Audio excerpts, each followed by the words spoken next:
현재 시간 12시 48분. 자기 전에 이 영상을 만듭니다. 제가 수업 시간에 가끔씩 쓰는 어플 중에 하나가 그 오른쪽 위에 있는 어플 소음 측정기입니다. 여기 소음 측정기를 살짝 눌러보면 바로 이렇게 소음이 측정되는데, 지금 제가 핸드폰과 제 얼굴이 한 20cm 정도로 아주 가깝기 때문에 아주 조용하게 얘기함에도 불구하고 한 60dB, 70dB 나오고 있습니다. 물론 거리를 약간 좀 멀리 하면 작게 나오겠죠.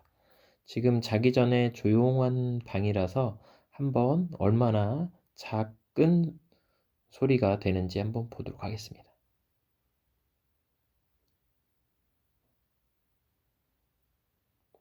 주변 소음이 없으면 6, 7까지도 내려갑니다. 한 10dB 이하로 내려가는 거고, 지금 제가 이제 좀 작게 얘기하면 소리가 좀 작아지고요.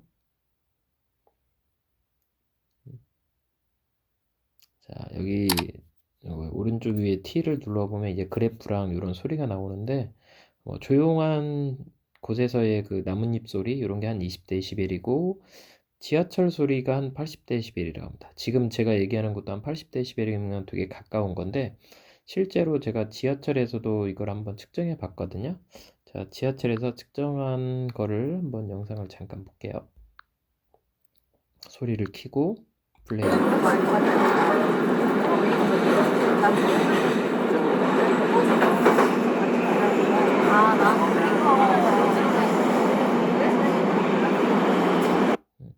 실제로 제가 이거를 측정해 보니까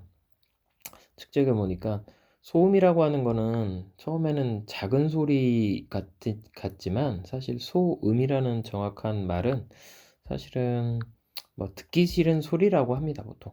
여기 제가 이제 구글에다가 이제 소음 쳐봤는데 듣기 싫은 소리라고 노이즈라고 이렇게 보통 영어로 돼 있는데, 그 소리 중에도 가끔씩 보면 여기 뭐 백색 소음 이런 게 있더라고요. 뭐 일반적인 주파수가 아니라 뭐 약간의 집중력을 위해서 빗소리, 뭐 파도 소리, 카페 뭐 대화 소리, 선풍기 소리 이런 것들이 있어서 나긋나긋 뭐 속삭이는 듯한 소리 이런 것들이 약간의 마음의 안정을 준다.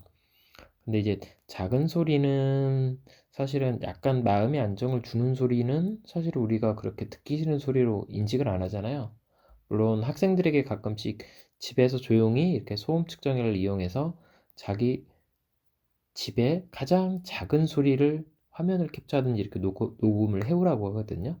그러면 뭐 한 밤에 35dB, 뭐 낮에는 40dB. 근데 실상 학교에서도 소음 측정기를 해보면 보통 한 4, 50까지 충분히 넘어가거든요. 물론 이제 이 스마트폰과의 거리가 있어서 그렇겠지만, 학생이랑 제가 앉는 그 거리 매치가 맨 뒤에 앉은 학생과 앞에 앉은 학생의 어떤 거리 차이로 인해서 데시벨도 차이가 난다. 저는 과학자로서, 아니 과학 그 선생님으로서 최소한 마이크를 쓰거나 스피커를 쓰는 것도 사실은 크게 소리를 낸다고 해서 그 학생들이 제 목소리를 더 귀 기울여 듣는 건 아니거든요. 과연 내 말이 적당한 크기의 좋은 소리인지는 좀 생각해 볼 문제다. 그리고 자기 주변에 진짜 시끄러운 소리가 얼마나 있는지 느끼게 해주는 것도 중요하다고 생각을 해요. 그래서 제가 가끔씩 하는 게, 제가 얼마 전에 어, 실제로 학생들이랑 같이 체험활동 나간 날이 있는데, 경복궁 저쪽 끝에 갔더니 이런 뭐 옛날 빨래터라고 하는 곳이 있더라고요. 그래서 그 빨래터까지 가서 실제로 이제 빨래터를 가봤더니 물이 흐르고 거기에는 지금은 빨래하지 않지만 물고기들 살더라고요. 그래서 거기서 잠깐 동영상을 찍어 왔는데 그 소리도 들려줍니다. 이렇게.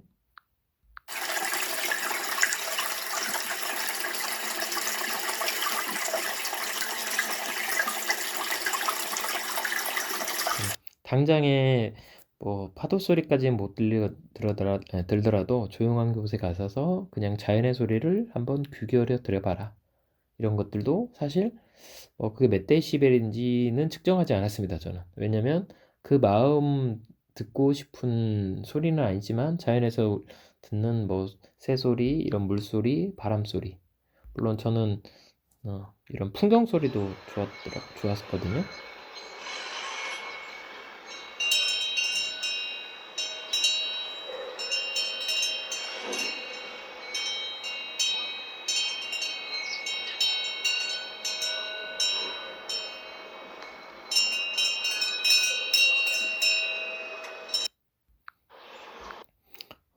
그래서 가끔씩은 음, 중학교 1학년에 빛과 파동 이런 거 나오면서 빛의 반사, 소리, 옛날에는 피파, 에스파 이런 속도 차이 막 이런 거 반사에 과학에서 배우지만 주변 우리 소리는 얼마나 내고 있는지, 그리고 듣고 있는지, 그리고 내가 하는 말이 다른 사람의 마음속에 듣기 싫은 목소리나 단어나 뉘앙스나 빠르기나 이런 게 있지 않을까라는 그런 마음, 그런 생각도 좀 하면서 측정을 했으면 좋겠다. 물론 그래서 과학적으로 자기 주변에 있는 아주 작은 소리,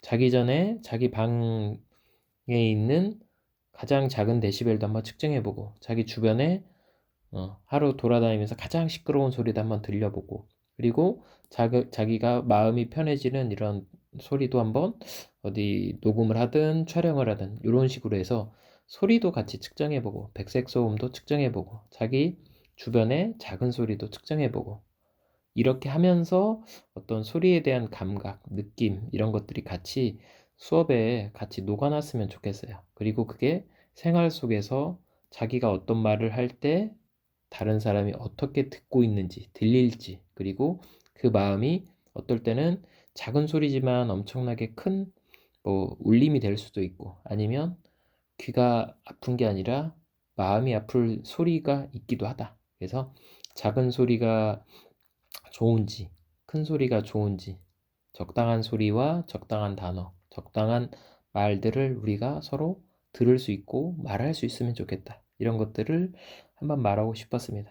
자기 전에 조용하게 이렇게 말하는 걸 참 좋아하거든요. 왜냐면 내 마음속에서 듣고 싶은 소리, 내가 지금 자기 전에 이 조용한 방에서 살짝만 얘기해도 지금 소음 측정기로는 80데시벨이 나온다. 이런 거 보면서 작게 얘기하는 것도 괜찮겠구나.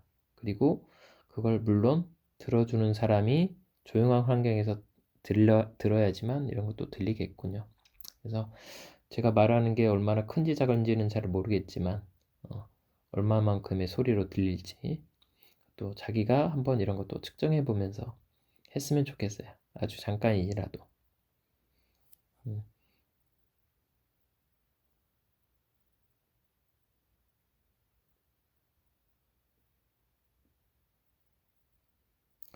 저도 잘 몰랐는데 어떨 때는 10데시벨 밑으로 내려가고 어떨 때는 20데시벨 정도에서 멈추거든요. 제가 들리지 않는 어떤 주파수의 냉장고 소리 아니면 주변 소리 아니면 어떤 전자기기에서 나는 소리가 있나 봐요. 그런 아주 미세한 소리까지 다 그런 걸 좀 꺼야 TV든 선풍기든 사실 마음 같아서 냉장기도 끄고 살고 싶지만 핸드폰 충전기나 아니면 와이파이 기기 이런 것들도 최소한 끄고 자면 빛이든 소리든 최소한으로 할 수 있겠다라는 생각이 듭니다. 여러분들도 자기 전에 소음 측정기 한 번씩 측정해 보시는 걸 한 번은 경험해 보시길 바랍니다.